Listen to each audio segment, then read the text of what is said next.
Milí televízni diváci, vítame vás pri sledovaní prvých večerných správ na televízii France. Hneď v úvode vás chceme informovať o správe, ktorá k nám prišla pred pár minútami.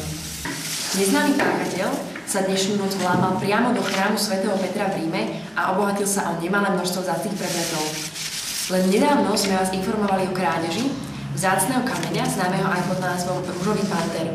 O tom, či majú tieto udalosti súvis, ale aj o mnohých iných skutočnostiach sa dnes v téme dňa porozprávame s inšpektorom telom i dušou, pánom PHDR Žákom Kluzom. Dobrý večer. Pán Kluzo je svetovo uznávaný inšpektor, ktorý okrem iného vyhral 4 zlaté olympijské medaile v mužskom hokeji jednotlivcov, dostal 2 Nobelové ceny za mier, ale na ich udeľovaní sa bohužiaľ nezúčastnil, pretože museli spodojiť svoje kravy. Taktiež je členom odberateľov časopisov Múza. Pán Kluzo, dobrý večer. Dobrý večer, Suzán. Dobrý večer. Dobrý večer. Hneď na úvod sa vás chcem spýtať na priebeh vyšetrovania strateného drahokamu. Ako pokračuje vyšetrovanie? Slečna, úvodom by som chcel pozdraviť všetkých svojich fanúšikov. Dobrý večer. Ale vám to dneska nejako sluší, slečna. Dobre. V prípade postupujeme štandardným spôsobom. Zameriavame sa na miesta, kde by sa údajný páchateľ mal vyskytovať. A máme už aj vycvičený špeciálny tím, ktorý pracuje na tomto prípade. Skúste nám objasniť okolnosti včerajšieho vlámania sa.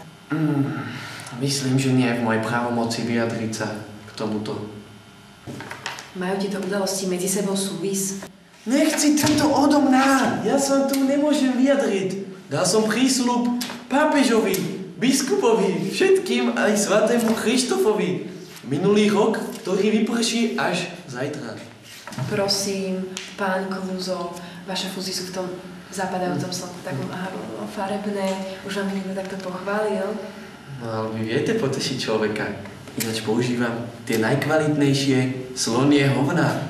Tak teda má súvis? No, že ste to vy. Na základe zistených dôkazov je viac ako jednoznačné, že páchateľ je identický s tým, ako ten, čo ukradol Ružového pantera. To by ste mali vedieť. Vieme to aj vďaka tomu, že na mieste sa našiel odkaz tomuto páchateľovi. Môžete povedať aj meno toho páchateľa a čo bolo na tom odkaze? Ale pravda, že bol to Tornado! A povedal toto.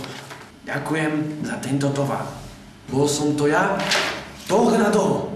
Ale my už teraz určite vieme, že sme mu na stope a že nám nikam neunikne. Sme len takýto jeden krôčik za ním. V poriadku, ďakujeme pán Kluzo za rozhovor. Ja ťa dostanem, Tornado! Dostanem ťa! Už mi neunikneš! Mám tam vesti! Veď počkaj, ja si ťa podám. Už si dospieval s táčikmi. Už nikdy nebudeš hrať florbal s veveričkami. Aha!